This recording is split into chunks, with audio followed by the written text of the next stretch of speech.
Bienvenue sur votre chaîne préférée Akhbar al-Bled de Hassan Atlemsel. Entre l'Algérie et la France, que vient faire le diable Chengriha à Paris? Quels sont les intérêts que trouve la France à la visite d'un tel diable chez elle? Emmanuel Macron risque sa carrière politique et l'avenir montrera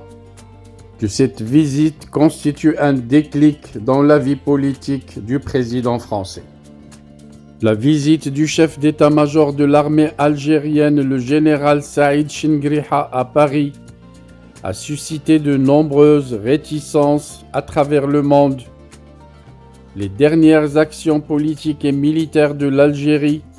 incluent la France dans ce qui est considéré comme une série de positions stratégiques des deux pays. Au-delà des interprétations de tout ce qui se passe à Alger pour disqualifier son voisin marocain sur la scène européenne et internationale,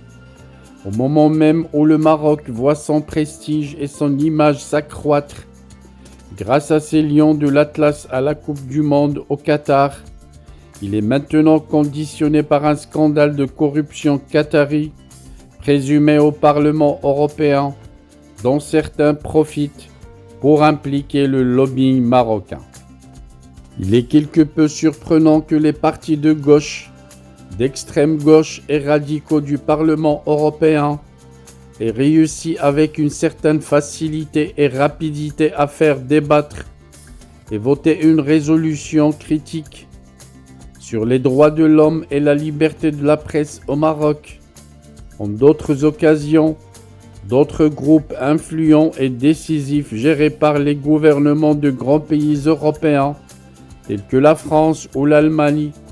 se sont absentés du débat et ont facilité l'approbation d'une résolution destinée à donner un grand avantage au gouvernement militaro-politique de l'Algérie sur le Maroc.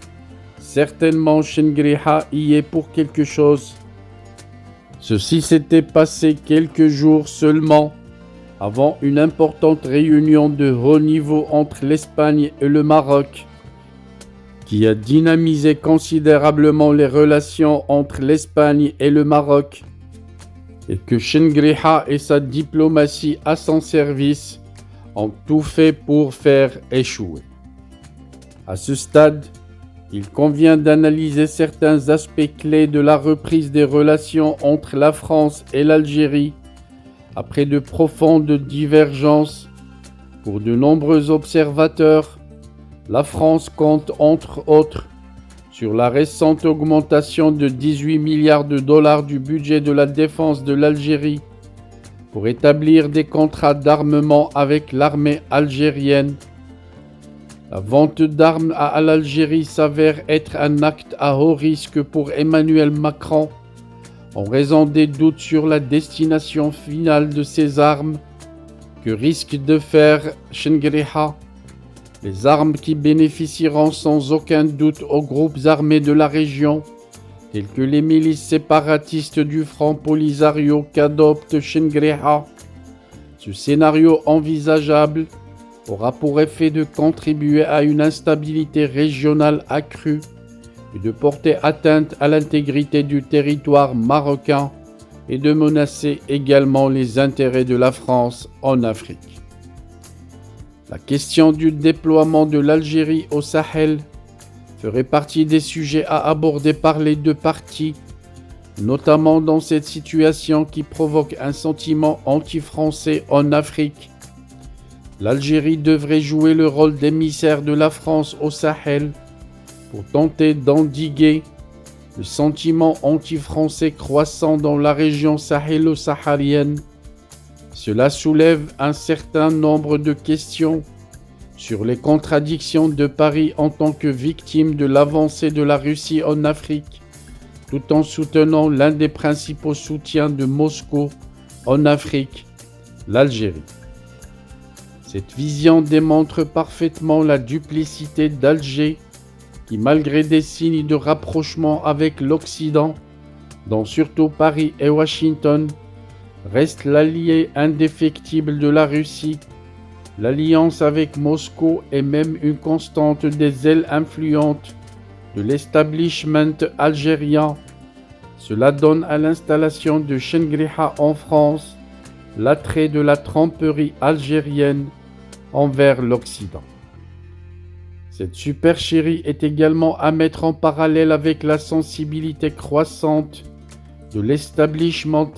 algérien en relation avec les États-Unis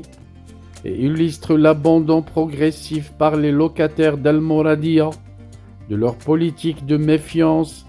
face aux pressions de Washington,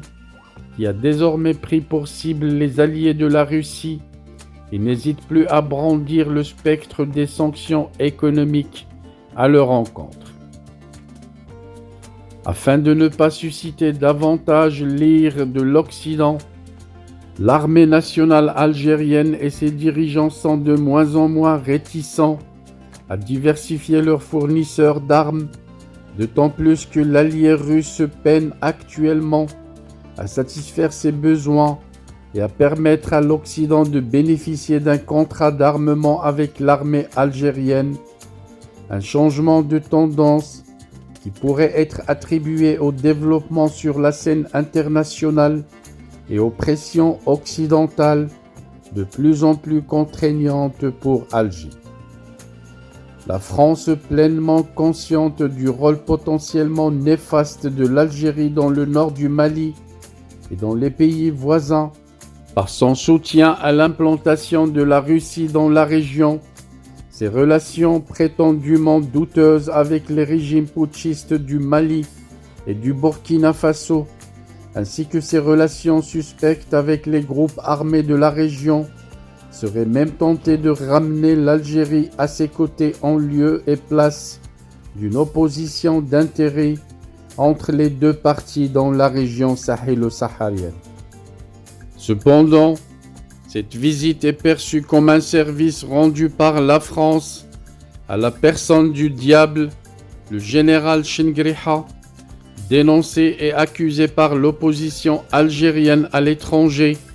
d'avoir commis des crimes et des violations des droits de l'homme et le trafic de drogue et d'armes, les révélations de Guermit Bounouira qui ont bouleversé l'Internet et ravivé des vérités sur le côté obscur du diable Chengriha, déjà évoqué dans le livre publié par l'ancien officier Habib Soueidia en 2001, La Sale Guerre. Son voyage à Paris est une sorte de discrédit aux accusations des détracteurs du régime algérien, et la France risque de regretter énormément d'avoir autorisé qu'un diable du genre de Chengriha visite son sol.